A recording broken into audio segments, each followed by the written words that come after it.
Remue ménage.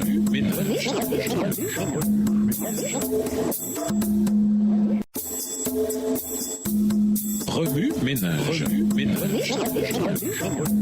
Bienvenue à votre émission. Remue ménage. Voilà la leçon de dimanche. Intérioriser le don du tact. Les chansons étaient à la fois un conseiller intime du roi et son garde du corps personnel. Son rôle ne se bornait pas à donner à boire au roi. Les chansons étaient en charge des vignobles du roi, de l'industrie et de la fabrication de la boisson du roi, des serviteurs concernés, du personnel de la cuisine royale et de tout ce qu'il y avait entre les deux. Essentiellement, ils devaient s'assurer du bien-être de la maison royale. Dans certaines cultures, les échansons devaient goûter à tout avant le roi pour garantir l'absence de poison, mettant ainsi en jeu leur propre vie. Si ce courtisan central affichait de la tristesse ou de l'anxiété, alors quelque chose allait vraiment de travers. Qui sait, peut-être une tentative d'assassinat se préparait-elle. Le roi s'étant rendu compte du changement d'expression de Néhémie, ce dernier dut expliquer la raison de sa tristesse avec la plus grande diplomatie. Il fit preuve de tact dans son discours, une qualité d'un bon serviteur et d'un bon dirigeant. Voici quelques indications du tact de Néhémie. Premièrement, la méthode. On remarque certains arts dans la façon dont Néhémie s'adresse au roi. Tout d'abord, la phrase au subjonctif « que le roi vive éternellement » est une réfutation de toute tentative d'assassinat ou de mécontentement de la part de Néhémie. Deuxièmement, au lieu de se défendre lui-même ou de nier l'accusation, il répond par une autre question, soit pour solliciter la compassion, soit pour faire passer le fardeau que Dieu a mis sur son cœur. Le Christ ne parlementait jamais directement avec ses opposants. Souvent, il répondait plutôt par une autre question. La méthode pour répondre est tout aussi importante que le contenu même de la réponse. Deuxièmement, la raison. Néhémie fait appel à la sympathie du roi. Sa référence au sépulcre de ses pères suscite des émotions qui transcendent les frontières culturelles, puisque toutes les cultures pleurent leurs ancêtres. En mentionnant le nom de la ville, Jérusalem, il prend soin de ne faire aucune allusion à la politique, afin de ne pas évoquer des souvenirs de son histoire controversée. Voir Esdras 4, versets 19 et 20. Dans la personne du roi, Néhémie voit et répond à un être humain plutôt qu'à un opposant politique. Le tact, ce n'est pas être d'accord avec tout le monde comme un béni oui-oui ou un maître du compromis.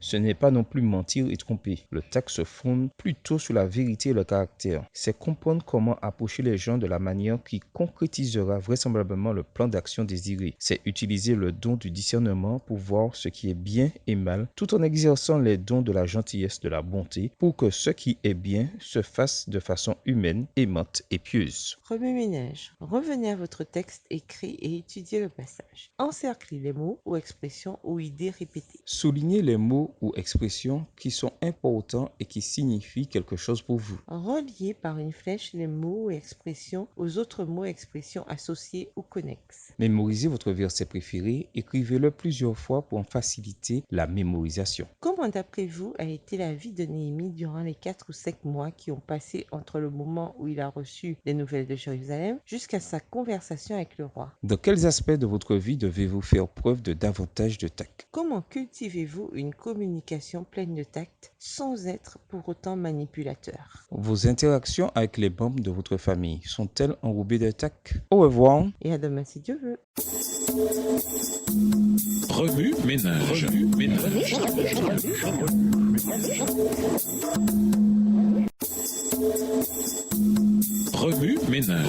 ménage.